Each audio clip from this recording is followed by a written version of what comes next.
하나님 말씀은 나훔서 2장 10절부터 13절 말씀까지입니다. 제가 봉독합니다. 니느웨가 공허하였고 황무하였도다.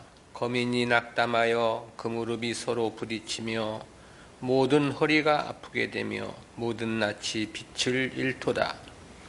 이제 사자의 굴이 어디뇨? 젊은 사자의 먹는 곳이 어디뇨?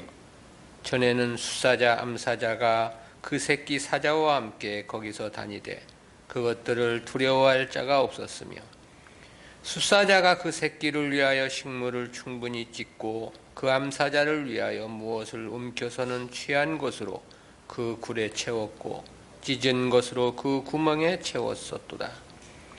만군의 여호와의 말씀에 내가 네 대적이 되어 너의 병거들을 살라 연기가 되게 하고 너의 젊은 사자들을 칼로 멸할 것이며, 내가 또 너의 노력한 것을 땅에서 끊으리니 너의 파견자의 목소리가 다시는 들리지 아니하리라 하셨느니라. 아멘. 오늘은 나훔서 제7강으로 심판 이후 니느웨의 황폐와 낙담이라는 제목으로 말씀을 듣겠습니다. 앞달라 5절부터 9절은 하나님에 의해 집행되는 니느웨에 대한 심판, 양상에 대한 말씀이었습니다. 이어진 본문 10절부터 13절은 하나님의 심판이 결행된 이후 황폐화된 니느웨의 참상을 밝혀주고 있는 내용인데요. 이에 대해서는 구속사적 교훈까지 주제를 넷으로 구분해서 살펴보겠습니다. 첫 번째는 니느웨 거민들의 공포입니다. 본문 10절은 니느웨가 대적의 침략으로 얼마나 그 참상이 클 것인가를 밝혀주고 있는 부분인데요. 기록된 말씀에서 보면 남은 것이 아무것도 없을 만큼 황량한 상태가 될 것임을 시사하고 있습니다. 니느웨가 당하게 될 이러한 결과적 참상은 10절에서 세 가지로 묘사되었는데요. 첫 번째는 10절 상반절에서 니느웨가 공허하였고 황폐하였도다 그랬습니다. 여기서 이 공허하였고로 번역된 히브리어 부카, 우메부카에서 부카와 메부카는 모두 텅빔 또는 공허함을 나타내는 단어로 그 뜻이 거의 똑같습니다. 이처럼 형태만 다를 뿐 의미가 동일한 단어를 두 번 반복해서 사용한 것은 니느웨가 그만큼 남는 것이 아무것도 없음을 강조하기 위한 표현입니다. 거기에다 황폐하였도다 라고 했는데요. 이에 해당하는 히브리어 우메블라카는 무로 만들다, 또 헛되게 하다, 황폐하게 하다라는 그런 뜻입니다. 역시 철저하고 완전히 파괴되어 건물이나 인적 등 아무것도 없는 황량한 상태가 될 것이라는 그런 뜻입니다. 한편 본문에 사용된 이 부카란 단어와 메불라란 단어가 함께 사용된 유일한 성경 구절이 있는데 이사야서 24장 1절입니다. 거기서는 하나님의 심판으로 온 세상이 공허하게 될 것이란 의미로서 사용이 됐습니다. 그런 의미에서 보면 본문의 의미도 역시 같은 뜻이라고 말할 수 있겠는데요. 사막의 오아시스와도 같이 수많은 사람들이 몰려들었던 풍성했던 도시가 텅 빈 성읍이 되었다는 그런 뜻이죠. 또한 국가이든 개인이든 보물과 재산을 모두 약탈당하고 폐허만 남게 될 것임을 나타내주고 있는 그런 말씀인 거죠. 두 번째는 10절 중반절에서 거민이 낙담하여 그 무릎이 서로 부딪히며 그랬습니다. 앞선 8절에서는 대적의 공격으로 니느웨 거민들이 모두 도망쳤음을 말씀을 했는데요. 그리고 이어진 9절과 10절 상반절에서는 성읍이 약탈과 파괴에 의해 공허하고 황폐화되었다는 것을 말씀했습니다. 근데 여기서는 다시금 거민들을 등장시키고 있는 건데요. 이는 본장의 기록이 역사의 시간순을 따라 기록한 것이 아니고 특정한 주제에 따라 기록하는 까닭에 있게 되는 일입니다. 한편 이는 당시 침략을 당한 아수르 거민들의 마음 상태를 밝혀준 부분입니다. 선지자는 당시 아수르 거민들의 마음을 두 가지로 묘사했습니다. 그중 하나가 낙담하여 그랬죠. 이에 해당하는 히브리어 나메스라는 단어는 용해시키다, 황폐케 하다, 약해지다 등의 뜻을 나타냅니다. 그런데 종종 사람이 죽어가는 상황을 묘사할 때도 이 단어가 사용되었습니다. 그리고 다른 하나는 그 무릎이 서로 부딪히며 그랬습니다. 여기서 이 부딪히며로 번역된 히브리어 우피크라는 단어는 심히 비틀거리거나 흔들린다는 그런 뜻입니다. 이 단어는 구약 성경 전체에서 오직 본문에서만 사용되었습니다. 본문에서는 니느웨 거민들이 공포에 질려서 무릎이 떨려 제대로 서 있지도 못할 지경이라는 상황을 묘사한 것입니다. 당시 전쟁에서의 패전국은 군인이나 민간을 가리지 않고 대부분의 사람들이 죽임을 당하거나 짐승과 같은 취급을 받아야만 했고 노예로 팔려가야만 하는 신세였습니다. 따라서 이러한 공포와 떨림은 어찌 보면 당연하다고 말할 수 있겠습니다. 왕후까지도 벌거벗은 몸으로 끌려가는 상황이니까 백성들은 더욱더 비참할 수밖에 없는 것은 필연이겠죠. 그야말로 이는 아수르의 멸망에 대한 최악의 상황 묘사라고 말할 수 있겠습니다. 세 번째는 10절 하반절에서 모든 허리가 아프게 되며 모든 낯이 빛을 잃도다 그랬습니다. 이 부분 역시도 니느웨의 멸망으로 주민들이 극심한 고통과 공포에 질려 있음을 묘사해 주고 있는 내용이죠. 두 가지로 묘사되었습니다. 먼저는 모든 허리가 아프게 되며 그랬죠. 여기서 아프게 되며로 번역된 히브리어 웨할르 할라는 동사가 아니라 명사인데요.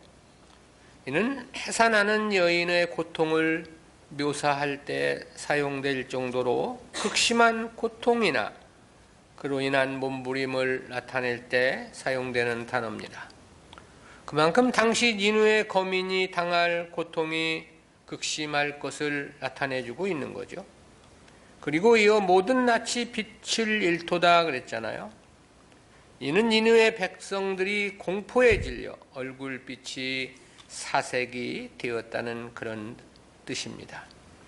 때문에 표준 세번역 성경은 주민들이 공포에 하얗게 질린 얼굴들이 되었다고 그렇게 번역을 했습니다. 그러면서도 이 단어는 완료형으로 되어 있습니다. 아직 이루어지지 않은 미래의 사건에 대한 예언이지만 하나님의 뜻이 확정되었기에 반드시 성취될 것이라는 사실을 이 완료형을 통해서 강조하고 있는 거죠. 두 번째는 니느웨의 최종 상황과 상태입니다. 본달락 11절과 12절은 하나님의 심판에 의해 니느웨가 함락 이전의 위용과 함락 이후 최종 상태를 비교 보도한 내용인데요. 니느웨의 몰락을 예언코자 나훔 선지자는 세 가지로 묘사를 했습니다. 첫 번째는 11절 상반절에서 이제 사자의 굴이 어디뇨 젊은 사자의 먹는 곳이 어디뇨 그랬습니다. 여기서의 사자는 니느웨의 거주민을 가리키고 굴은 니느웨 성을 가리킨 비유입니다. 사자로 번역된 히브리어 알이라는 단어는 어미 사자를 가리키는 명사입니다. 그리고 젊은 사자로 번역된 히브리어 케페르는 가장 원기 왕성한 사자를 가리키는 일반 명사이고요. 아수르를 이처럼 사자로 비유한 것은 당시 아수르가 고대 근동을 완전히 지배했다는 사실을 반영한 표현입니다. 근데 굴이 어디 있느냐라고 그랬죠? 이는 거처나 은신처를 가리키는 말인데요. 이에 해당하는 히브리어 메온이라는 단어가 사람과 함께 사람에 대해서 사용될 때는 가정이라는 뜻입니다.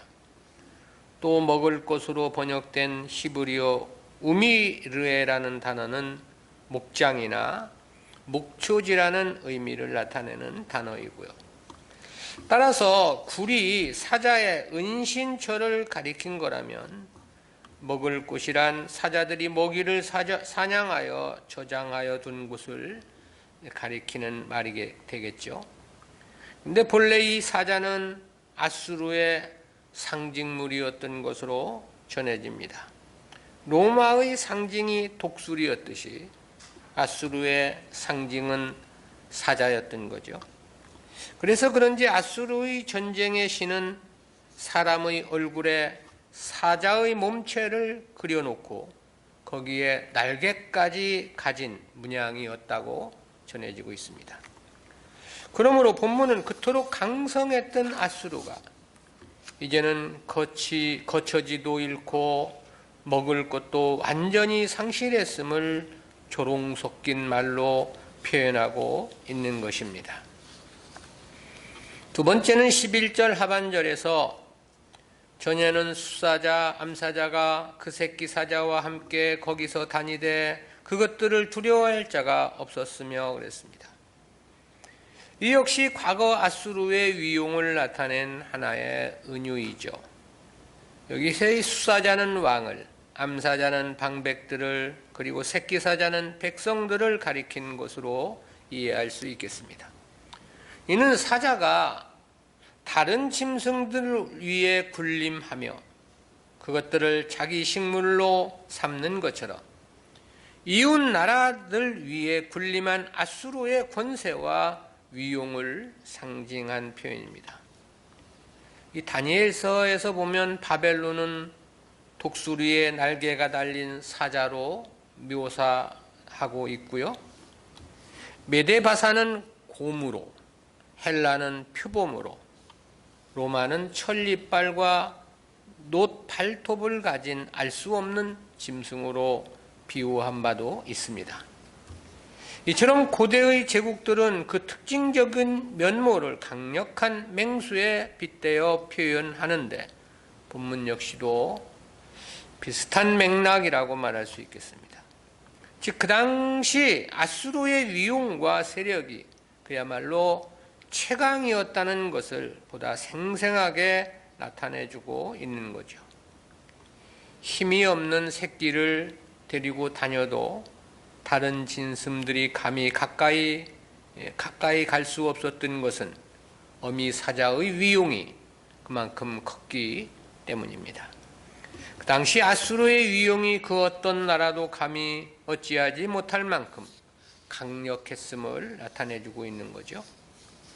세 번째는 12절에서 숫사자가 그 새끼를 위하여 식물을 충분히 찢고 그 암사자를 위하여 무엇을 움켜서는 취한 곳으로 그 굴에 채웠고 찢은 곳으로 그 구멍에 채웠었도다. 이 역시도 앞절과 그 의미는 똑같습니다. 여기서 찢고 채웠고 찢은 것으로 번역된 히브리어는 모두가 똑같은 단어인데요. 이에 해당하는 동사 테레프는 구약 성경에서 거의 모든 용례가 사자를 주어로 해서 먹잇감을 사냥하는 모습에서 사용이 되었습니다. 하지만 이런 용례들에서 사자는 대부분이 비유였는데요. 전달하고자 하는 본래 의미는 어떤 나라가 다른 나라 백성들을 약탈하고 멸망시킨다는 의미로서 사용이 된 것입니다. 그런데 본절은 과다한 아수르의 욕심을 지적하고자 사용이 되었습니다. 본래 사자의 사냥 습성은 자기가 하루 먹을 정도의 짐승만을 잡아먹고 배가 부르면 다른 짐승이 눈앞에 어른거리고 지나다녀도 거들떠보지도 않는다고 그럽니다. 하지만 본절에서 소개된 사자는 먹이를 충분히 먹었음에도 불구하고 더 많은 먹이를 쌓아두었다고 지적하고 있습니다. 이는 아수르가 탐욕에 사로잡혀 얼마나 주변국들에게 가혹하게 사륙과 학대, 착취를 일삼았는지를 반영하고 있는 거죠. 즉 필요한 만큼만 사냥을 하는 사자와 달리 고대 근동의 사자였던 아수르는 필요 이상으로 다른 나라들을 약탈하고 수많은 금은 보화들을 자기 보물 창고에 가득 채워놓았음을 지적한 말씀입니다. 이러한 과도한 약탈은 비단 아수르만 그랬던 것은 아니었습니다. 인류 역사에 나타난 거의 모든 강대국들의 일반적인 면모이기도 했습니다. 본절은 이처럼 탐욕스러운 사자의 비유를 통해서 아수르가 어떻게 하여 하나님의 심판을 받게 되었는지를 설명해주고 있는 거죠.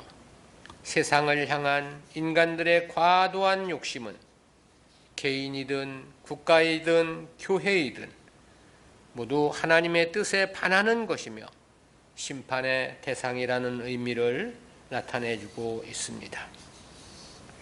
세 번째는 니느웨의 심판에 대한 요약 및 재강조인데요. 앞선 내용은 함락 이후 니느웨가 당한 몰락에 대한 보도였습니다. 이어진 본문은 2장의 결론인데요. 즉 니느웨 심판에 대해서 다시 한번 정리 요약하며 강조한 말씀입니다. 이에 대한 13절은 내용을 셋으로 구분해서 살펴보겠습니다. 첫 번째는 13절 상반절에서 만군의 여호와의 말씀에 내가 네 대적이 되어 그랬습니다. 본문은 아수르의 심판을 단행하시는 주체가 하나님이심을 밝혀준 내용이죠. 한글 개역 성경은 만군의 여호와의 말씀이란 문장이 본절 서두에 제시되었습니다. 그러나 원문상으로는 내가로 번역된 히브리어 희는이라는 단어가 문장의 첫 단어입니다. 이는 보라라는 의미의 감탄사 힘내라는 단어하고 내가라는 뜻의 1인칭 단수 대명사인 아니가 결합된 단어입니다. 즉 아수르를 심판하시는 직접적인 당사자가 하나님이심을 강조한 건데요. 그러면서도 본문에서는 하나님을 만군의 여호와라고 표현을 했습니다. 이는 하나님께서 천군 천사를 대동하시고 거룩한 성전을 수행하시는 전능하신 하나님의 면모를 강조하는 하나님의 이름입니다. 따라서 이 문장은 니느웨의 멸망이 하나님께서 단행하시는 역사이고 반드시 시행될 것임을 확증하는 역할을 합니다. 두 번째는 13절 중반절에서 너의 병거들을 살라 연기가 되게 하고 너의 젊은 사자들을 칼로 멸할 것이며 내가 또 너의 노력한 것을 땅에서 끊으리니 그랬습니다. 이는 1차적으로 당시 가장 강력한 아수르 군대가 하나님의 심판에 의해 무력화될 것을 강조한 내용입니다. 그런데 아수르의 강력한 군대를 말하면서 특별히 병거만을 언급했는데요. 그것은 병거가 고대 근동의 전투에서 가장 강력하고 중요한 무기였기 때문에 그렇습니다. 이와 같은 말씀에서 보면 아수르도 많은 병거를 보유하고 있었던 것으로 추정이 되죠. 그럼에도 바벨론에게 맥없이 무너지게 된 것은 역시 이 전쟁이 하나님께서 주도하신 하나님의 심판이었기 때문에 그랬던 거죠. 모든 전쟁의 승패는 하나님께 달려 있는 건데요. 그래서 다윗이 골리앗과의 싸움에 나서면서 그렇게 고백한 바 있지 않습니까? 사무엘상 17장 47절입니다. 또 여호와의 구원하심이 칼과 창에 있지 아니함을 이 무리로 알게 하리라. 전쟁은 여호와께 속한 것인즉 그가 너희를 우리 손에 붙이시리라. 즉 아수르가 힘도 써보지 못하고 바벨론에 무너진 것은 본문 말씀처럼 하나님께서 아수르의 대적이 되어 병거를 불살라 연기가 되게 하셨기 때문인 거죠. 이러한 표현은 두말할 나위 없이 아수르의 군대를 하나님께서 철저히 무력화시키셨음을 나타낸 표현입니다. 병거는 불살라 연기가 되게 하고 젊은 사자들은 칼로 멸할 것이라고 했습니다. 여기서의 이 젊은 사자는 아수르의 가장 용맹한 장수들을 가리킨 표현입니다. 그리고 너의 노력한 것을 땅에서 끊으리니 그랬죠. 이는 9절과 10절 하반절 그리고 12절에서 보도한 것처럼 아수르가 다른 나라들로부터 빼앗은 금은 보화들을 모두 약탈당할 것이라는 그런 의미의 표현인 거죠. 아울러 저들은 이제 절대 다른 나라들을 침략하여 약탈을 일삼지 못할 것이라는 의미도 함유되어 있습니다. 역시 아수르의 완전한 멸망의 선언인 거죠. 세 번째는 13절 하반절에서 너의 파견자의 목소리가 다시는 들리지 아니하리라 하셨느니라 그랬습니다. 이 역시 아수르가 완전히 멸망하여 다시는 다른 나라들을 침략하거나 괴롭히지 못할 것임을 표명한 말씀입니다. 여기서 파견자로 번역된 히브리어 말르 아케케는 아수르의 전쟁 방식과 관련한 표현인데요. 아수르는 자신들이 침략하려는 나라들에 먼저 사신을 보내서 항복을 강요했습니다. 그런데 항복을 거부하면 대군을 이끌고 가서 상대국을 초토화시키는 잔악한 전쟁을 수행했던 거죠. 이 같은 사례는 히스기야 왕 당시 유다를 침략했을 때를 보면 잘 알 수 있습니다. 당시의 아수르 왕은 사네립이었습니다. 저는 유다의 랍사게라는 사신을 보내서 항복을 촉구하는 협박을 했죠.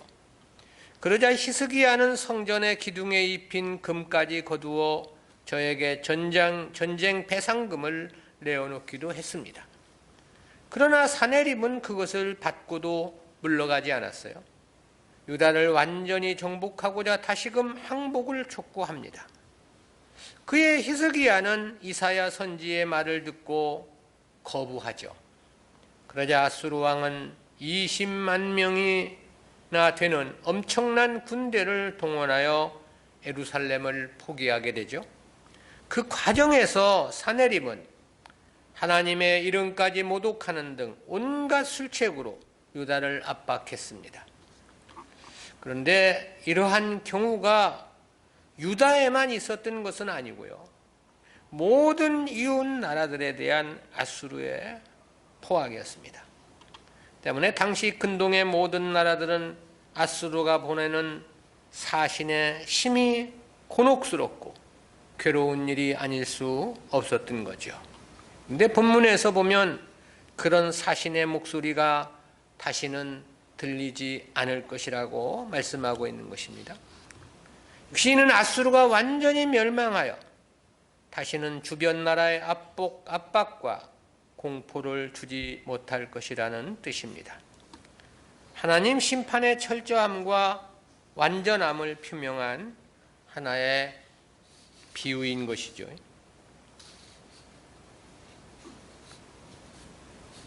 전쟁의 승패는 하나님께 달려있고 모든 역사의 주관자는 하나님이시라는 그런 건데요. 우리 집사람이 나보고 선거했냐고 물어보길래 안 했다고 그랬더니 왜 하나님 뜻이 어딘지도 모르는데 안 하냐고. 그래서 결국은 하나님의 뜻이라고 내가 그렇게 얘기를 했습니다. 야당이 이기면 그게 하나님의 뜻이고, 여당이 이기면 그게 하나님의 뜻이다. 하나님은 그것을 통해서 하나님의 일을 하시는 것이다. 모든 역사가 다 그렇죠. 괜히 사람들끼리 싸우는 일에 교회가, 성도가 거기 끼어들어가 가지고 나는 내 편, 너는 남편 뭐 이래 가지고 다투고 시비할 일이 없는 것입니다. 그것은 매우 미련한 일이고 어리석은 것이죠. 왜냐하면 역사의 주관자는 하나님이시고 결국은 하나님의 뜻이 성취될 것이기 때문에 그런 것을 가지고 우리가 이리저리 논할 이유는 없다라는 것이죠. 어쨌든 우리는 이러한 말씀에서 두 가지 구속사적인 교훈을 생각해 봅니다. 첫 번째는 교회는 성도에게 세상 복을 빌어줌이 아니라 세상을 포기하도록 가르쳐야 한다는 교훈입니다. 그것은 아수르의 심판의 이유를 설명하면서 과도한 욕심에 사로잡힌 수사자와 암사자를 비유한 말씀에서 깨닫는 교훈입니다. 이에 대해서 11절 하반절에서 전에는 수사자, 암사자가 그 새끼 사자와 함께 거기서 다니되 그것들을 두려워할 자가 없었으며 그랬습니다.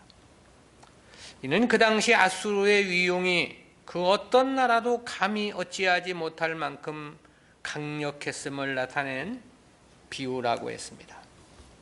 그런데 12절에서는 수사자가 그 새끼를 위하여 식물을 충분히 찢고 그 암사자를 위하여 무엇을 움켜서는 취한 것으로 그 굴에 채웠고 찢은 것으로 그 구멍에 채웠었도다 그랬습니다.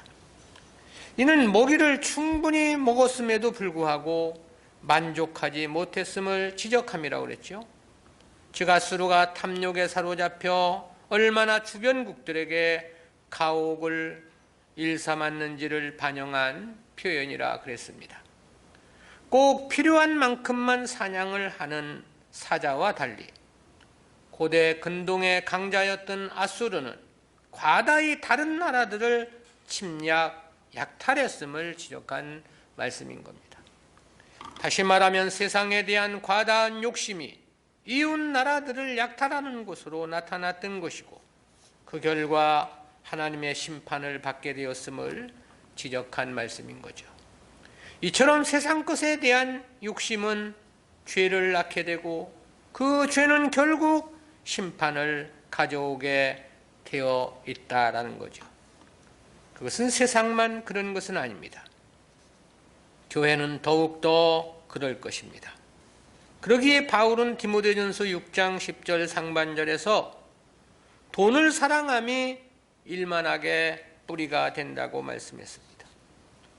이어 하반절에서는 이것을 사모하는 자들이 미혹을 받아 믿음을 떠나 많은 근심으로써 자기를 찔렀도다 그랬습니다. 주님께서도 세상 염려, 걱정은 믿음의 결실을 이루지 못한다는 뜻에서 그렇게 말씀하신 바가 있습니다. 누가복음 8장 14절입니다. 가시떨기에 떨어졌다는 것은 말씀을 들은 자니 지내는 중 이생의 염려와 재리와 일락의 기운이 막혀 온전히 결실치 못하는 자요. 그럴 수밖에 없는 이유에 대해서 바울은 그렇게 논증을 했습니다. 갈라디아서 5장 17절입니다. 육체의 소욕은 성령을 거스리고 성령의 소욕은 육체를 거스리나니 이 둘이 서로 대적함으로 너희의 원하는 것을 하지 못하게 하려 함이니라. 육체의 소욕, 즉 세상 것을 향한 욕심은 성령을 거스린다는 거죠. 진리를 거스린다는 그런 뜻입니다. 왜냐하면 이 둘은 물과 불처럼 서로를 수용할 수 없는 성향이며 성분이기 때문에 그렇습니다. 그래서 로마서 8장 7절에서는 육신의 생각은 하나님과 원수가 된다고 말씀하고 있고 또한 하나님의 법에 굴복치 아니할 뿐 아니라 할 수도 없다고 그랬습니다. 그래서 골로새서 3장 2절에서는 위의 것을 생각하고 땅의 것을 생각지 말라고 말씀하기도 했던 거죠. 그러므로 교회는 절대 성도들에게 세상 복을 빌어주는 일을 해서는 안 되는 것입니다. 그렇게 되면 절대 믿음의 열매는 맺을 수 없는 까닭입니다. 이런 양태는 신앙의 목적을 일만하게 뿌리가 되는 세상 것을 얻기 위한 수단으로 완전히 왜곡시키는 결과가 되기 때문인 것입니다. 따라서 교회는 오히려 세상을 포기하고 오직 하나님의 나라, 영생을 위한 삶에만 목적하고 살아가도록 가르치며 인도해야 하는 거죠. 그렇지 않다면 교회가 천국 백성을 만드는 것이 아니기 때문입니다. 오히려 천국문을 닫고 지옥 백성을 만드는 것이나 마찬가지인 거죠. 그래서 서기관들과 바리새인들을 향해서 주님께서 그렇게 말씀하지 않았습니까? 마태복음 23장 13절입니다. 하 있을진저 외식하는 서기관들과 바리새인들이여, 너희는 천국문을 사람들 앞에서 닫고 너희도 들어가지 않고 들어가려 하는 자도 들어가지 못하게 하는도다. 이어서 그렇게 말씀합니다. 이어진 15절입니다. 화 있을진저 외식하는 서기관들과 바리새인들이여, 너희는 교인 하나를 얻기 위하여 바다와 육지를 두루 다니다가 생기면 너희보다 배나 더 지옥 자식이 되게 하는도다. 교회가 세상을 말해서는 안 되는 이유입니다. 교회가 성도들에게 세상을 포기하도록 가르쳐야만 하고 인도해야 하는 이유입니다. 그것이 주님께서 원하시는 것이고 그것이 지상의 교회를 세우신 주님의 목적이기 때문에 그렇습니다. 물론 이렇게 하면 사람들은 교회를 별로 좋아하지 않겠죠. 사람들이 많이 모이지 않을 것입니다.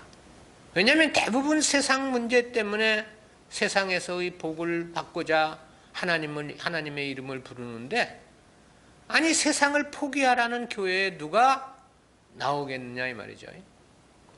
때문에 생명의 길은 아무나 갈 수 있는 길이 아니라고 말했습니다. 많은 사람들이 가지 않는 길이라고 그랬습니다. 오직 구원에 이를 하나님의 백성들만이 갈 수 있는 길인 것이죠. 두 번째로 하나님 말씀은 시간의 문제일 뿐 이미 성취된 것이나 마찬가지라는 진리입니다. 그것은 아수르가 심판을 받아 그 흔적도 찾아볼 수 없게 될 것을 예언한 말씀에서 깨닫는 교훈인데요.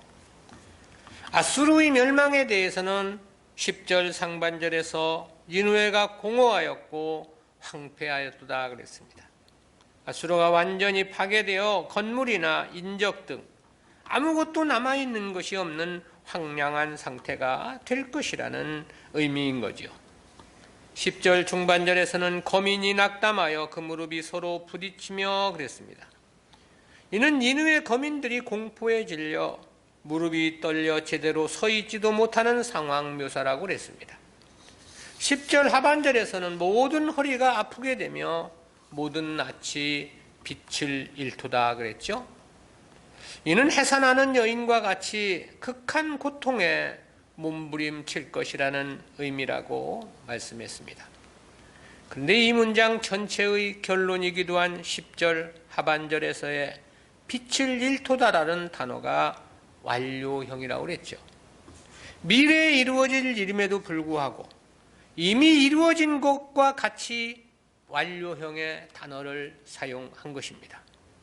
이는 이미 하나님의 뜻이 확정되었기에 반드시 성취될 것이라는 사실을 강조한 표현이라고 했습니다.